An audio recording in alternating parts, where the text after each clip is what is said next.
on It's Supernatural. As a young child, Earthquake Kelly was a master of witchcraft and voodoo. As he got older, his powers increased. He could cast spells, kill people by cursing them, and leave his own body at will.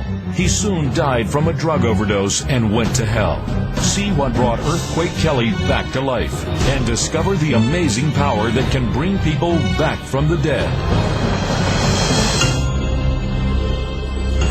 Do angels exist? Are healing miracles real? Is there life after death? Can people get supernatural help from another dimension? Has the future been written in advance? Sid Roth has spent 25 years researching the strange world of the supernatural. Join Sid on this edition of It's Supernatural. Hello, Sid Roth here. Welcome to my world, where it's naturally supernatural. I mean, I don't know any other life.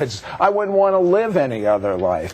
My guest is a fourth-generation voodoo priest who died and went to hell. Before we get to that, Earthquake Kelly, how did you get the name Earthquake Kelly? Well, I see the earthquake part, but how'd you get that?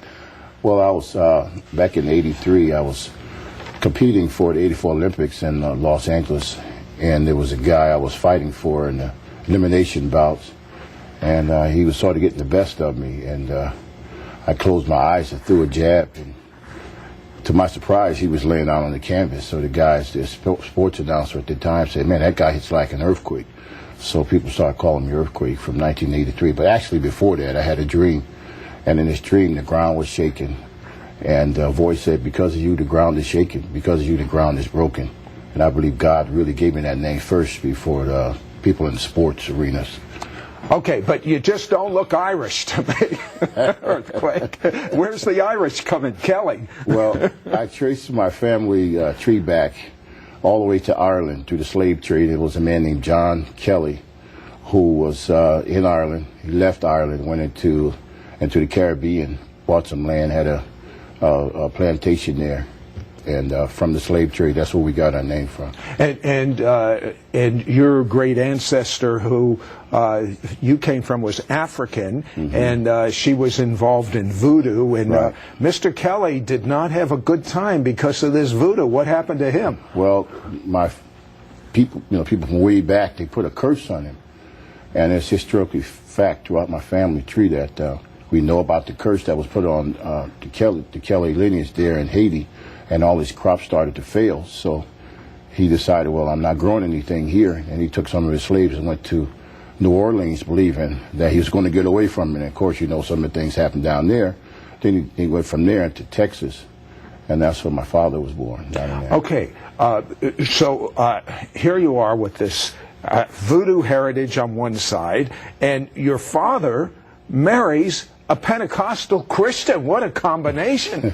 Right, he sure did. So there's kind of a tug of war on your life, but your father doesn't even want you to be born. He tries to get your mother to have an abortion. Right, my mother tells the story, and she said, "I waited till you got grown to tell it," and it was really hard on her to tell me, but she did tell me. She told me the story, and thanks be to God, she said there was another hand inside of her.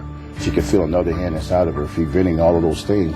I mean, when she went to the abortion clinic and they were giving her these shots and these needles to kill you, she was being supernaturally protected. That's right. But your father, he took matters into his own hand. He beat your mother. What did he do to her? Well, what she told me, it was pretty rough. He would beat her, and he did some awful things to her, trying to destroy me on the inside. But still, God said no. No, He has a purpose for me, and I survived by the grace of God. So you survived, you're born, and obviously you survived, and but your father starts beating you. Why did he dislike you so much? I have no idea. I have no idea really. All I know is just the beatings kept coming and coming, and thank God. He would beat you with the belt buckle? The buckle, yeah. The buckle many times. And I understand from your book that the doctors didn't even expect you to survive too long. No, they didn't give me much chance. They said if I lived to see the 9th grade, I'd be an old man. You know, Okay, so according to my notes, it's amazing. At 4, you start taking drugs. Your brothers are selling. At 5, you see your grandmother use voodoo against someone, and what happened? He dropped over, just keeled over. And that's really what started me being interested in it, because I said, wow, what a lot of power for somebody to say a few words and a grown man just fall over backwards.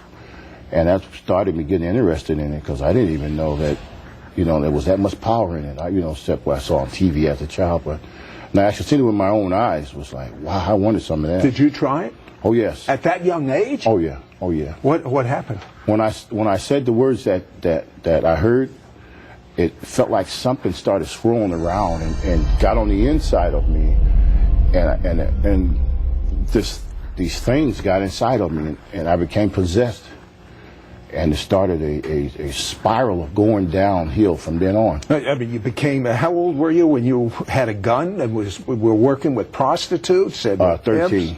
13. I worked with you lived a whole life by the time you were a teenager. Yeah.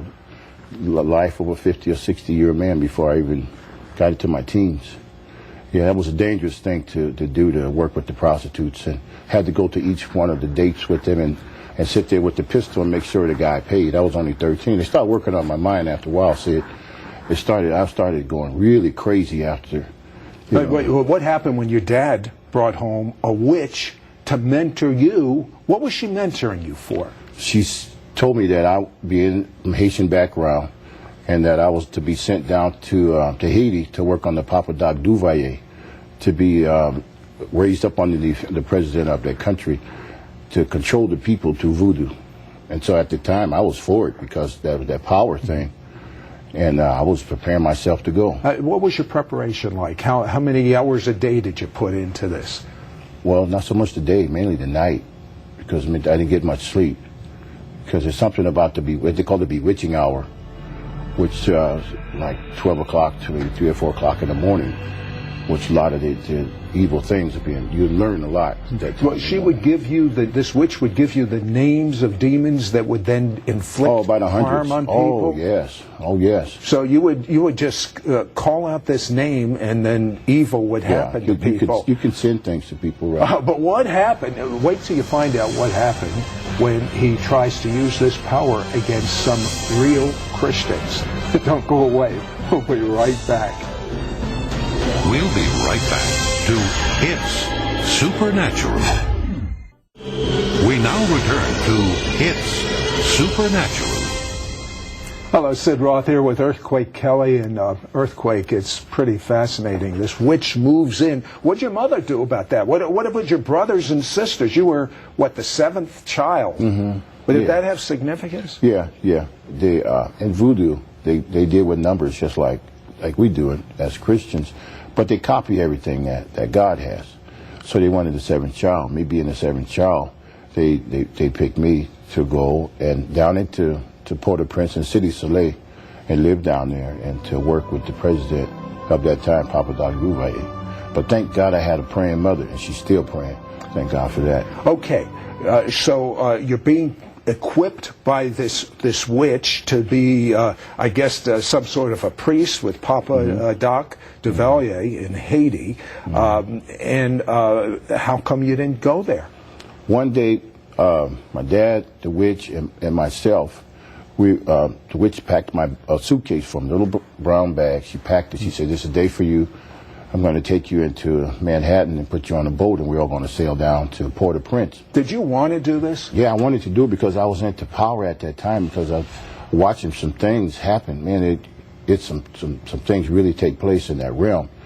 And when she told me that I can have free course down in Haiti, I was all for it. With the power, with the money, with the control, being a child, being over a lot of grown-ups, stuff like that, that sort of excited me. And when the day came for her to take me away, they was going to sneak me out the back door, put me in the car, and take me into Manhattan, put me on the ship. I was going to sail down into Port-au-Prince.